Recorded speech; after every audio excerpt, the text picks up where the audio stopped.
नमस्कार, मैं हूं प्रियंका तिवारी। मेरे चैनल में आप सभी का बहुत बहुत स्वागत है। आज के इस वीडियो में मैं आपको संतान प्राप्ति के लिए कई प्रकार के व्रत बताने वाली हूं। आपने कई सारे व्रत सुने होंगे, तो आज के इस वीडियो में मैं आपको बताने वाली हूं कि कौन सी वो व्रत हैं जो संतान प्राप्ति के लिए रहे जाते हैं। तो पूरी लिस्ट बना के रखी है मैंने। इनमें से कुछ साप्ताहिक व्रत हैं, कुछ मासिक व्रत हैं और कुछ 15 दिन में व्रत रखे जाते हैं, ऐसे व्रत हैं, और कुछ वार्षिक व्रत हैं जो वर्ष में एक बार रखे जाते हैं। तो जो भी व्रत आपको पसंद आते हैं या फिर जो भी आपके इष्ट देव हों, भगवान विष्णु या भगवान शंकर, जिन्हें भी आप ज़्यादा मानती हों, आपके जो भी इष्ट देव हैं, आप उनके व्रत कर सकती हैं। तो चलिए शुरू करते हैं।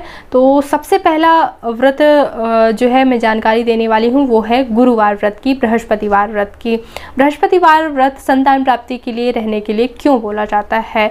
वो इसलिए बोला जाता है क्योंकि बृहस्पति ग्रह जो है पति और पुत्र प्राप्ति का कारक होता है। महिलाओं की कुंडली में संतान प्राप्ति का कारक होता है बृहस्पति ग्रह, इसलिए बृहस्पतिवार व्रत करने को बोला जाता है।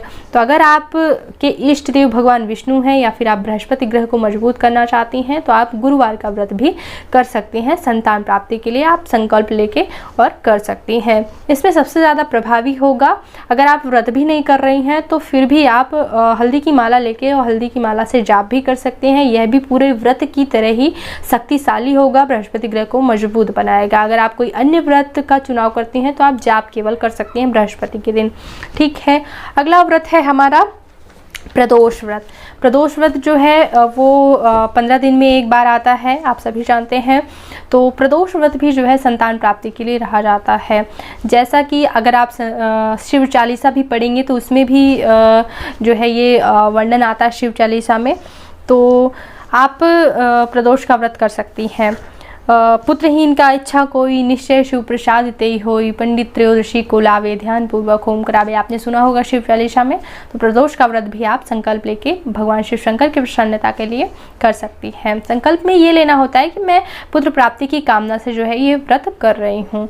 ठीक है, करने का संकल्प लेती हूँ। इसके अलावा अगला व्रत आप कर सकती हैं 16 सोमवार का व्रत। अगर आपके इष्ट देव भगवान भोलेनाथ हैं, 16 सोमवार का व्रत जो है मनोकामनाओं की पूर्ति के लिए लिया जाता है। तो अगर आप करना चाहें तो 16 सोमवार का व्रत भी कर सकते हैं। निश्चित ही आपको संतान प्राप्ति होगी। 16 सोमवार का व्रत करने से हर एक मनोकामना पूरी जरूर होती है।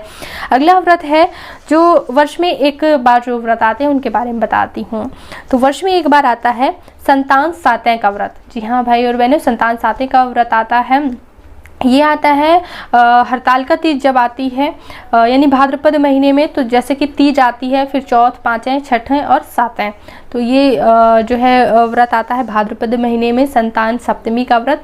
मेरे चैनल पे वीडियो पड़े हुए हैं और जब भी संतान सप्तमी आती है तो उसके वीडियो भी मैं डालती रहती हूँ, तो आपको पता चल जाएगा। आप या फिर यूट्यूब में सर्च करके आप तारीख भी देख सकते हैं कि कब पड़ने वाला है, वार्षिक यानी कि वर्ष में कब संतान सप्तमी का व्रत पड़ने वाला है। तो संतान सप्तमी में भगवान भोलेनाथ की पूजा की जाती है, शिव परिवार की। तो एक दिन का ये व्रत होता है। संतान सप्तमी के व्रत में जो है कड़ा भी पहना जाता है या फिर धागा बांधा जाता है। अगर आप चांदी का कड़ा नहीं पहन पाते हैं तो आप इस तरह का धागा भी, ये संतान सप्तमी का ही धागा है, इस तरह से संतान सप्तमी का धागा आप बांध सकती हैं। या फिर इस प्रकार से संतान सप्तमी की मैंने यहाँ पे एक रिंग भी पहनी हुई है, 2 रिंग मैंने यहाँ पहनी है, तो ये संतान सप्तमी की रिंग है। तो इस तरह से ये व्रत आप कर सकती हैं। चांदी का छल्ला या फिर चांदी ना पहनना चाहें तो आप धागा भी बांध सकती हैं। ठीक है, अगला व्रत है पूर्णमासी का व्रत। कई बार जो है पूर्णमासी का व्रत करने की सलाह दी जाती है और पूर्णमासी के व्रत में व्रत कथा में भी ये फल जो है बताया जाता है कि पूर्णमासी के व्रत करने से इसको जो है संतान प्राप्ति हुई। तो पूर्णमासी का व्रत भी जो है संतान प्राप्ति के लिए रखा जाता है। संकल्प लेके आप कर सकते हैं भगवान शिव शंकर की प्रसन्नता के लिए। तो आप पूर्णमासी का व्रत कर सकते हैं। या फिर पुरुष भाइयों की अगर बात करें कि पुरुष भाई कौन सा व्रत कर सकते हैं, जैसा कि पूर्णमासी भी है, तो इसके अलावा सबसे ज़्यादा जो प्रभावशाली होता है वो है मंगलवार का व्रत। मंगलवार का व्रत आप कर सकते हैं हनुमान जी की प्रसन्नता के लिए। निश्चित ही आपको संतान प्राप्ति होगी। हनुमान जी की कृपा से निश्चित ही संतान प्राप्ति होती है। बहुत सारे उदाहरण हैं। और महिलाएं भी जो है हनुमान जी की पूजा कर सकती हैं, हनुमान जी का व्रत कर सकती हैं। अगर हनुमान जी की कथा पढ़ी जाए तो एक महिला ने ही हनुमान जी की जो है आराधना की थी, यानी व्रत किया था हनुमान जी का, और फिर संतान प्राप्ति हुई थी। तो ये हनुमान जी का भी मंगलवार का व्रत आप कर सकती हैं। इसके अलावा अगला व्रत है एकादशी का व्रत। वो है पुत्रदा एकादशी का व्रत। पुत्रदा एकादशी जब भी आती है आप यूट्यूब में सर्च करके देख लीजिएगा। कि कौन सी तारीख आने वाली है। वर्ष में एक दिन का ये व्रत है पुत्रदायी एकादशी का। तो पुष महीने में जो होता है, तो शुक्ल पक्ष, पुष महीने का शुक्ल पक्ष में जो एकादशी आती है तो वो पुत्रदायी एकादशी कहलाती है। तो पुत्रदायी एकादशी का व्रत करने से भी जो है संतान प्राप्ति होती है। एक और बहुत ही ज़्यादा प्रभावशाली और वार्षिक व्रत है, वो है जन्माष्टमी का व्रत। जी हाँ, आप पति पत्नी दोनों मिलकर भगवान श्री कृष्ण की प्रसन्नता के लिए जन्माष्टमी का व्रत कर सकते हैं। जन्माष्टमी का व्रत करने से भगवान श्री कृष्ण के आशीर्वाद से निश्चित ही आपको संतान प्राप्ति अवश्य होगी। बहुत ही ज़्यादा प्रभावशाली व्रत होता है, पुण्यदायी व्रत होता है। तो जन्माष्टमी का व्रत भी अवश्य करें।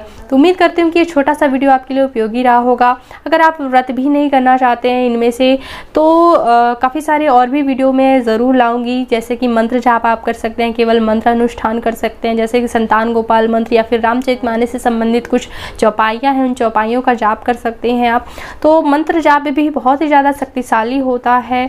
तो आगे आने वाले वीडियोस में मैं ज़रूर वीडियो लाऊंगी, तो चैनल को सब्सक्राइब ज़रूर कर लीजिएगा इसी तरह के वीडियोस पाने के लिए। साथ ही साथ अगर आप कोई व्रत कर रहे हैं, पूर्णमासी व्रत और जितने भी व्रत मैंने बताए हैं, सारे व्रतों की पूजा विधि करके मैंने वीडियो उपलब्ध कराया है। तो आप एक बार प्लेलिस्ट में ज़रूर चेक कर लीजिएगा, पूजा पाठ या धार्मिक कार्य की प्लेलिस्ट में, या फिर सभी व्रतों की पूजा विधि की प्लेलिस्ट में। तो चाहे आप वार से संबंधित कोई पूजा करें, चाहे कोई भी पूजा करें, सभी व्रतों की पूजा करके वीडियो उपलब्ध कराई हूँ। तो चेक ज़रूर कर लीजिएगा। चैनल को सब्सक्राइब नहीं किया है तो प्लीज़ इसे सब्सक्राइब कर ले, ताकि आने वाले वीडियोस के नोटिफिकेशन आपको मिलते रहें। तो बहुत बहुत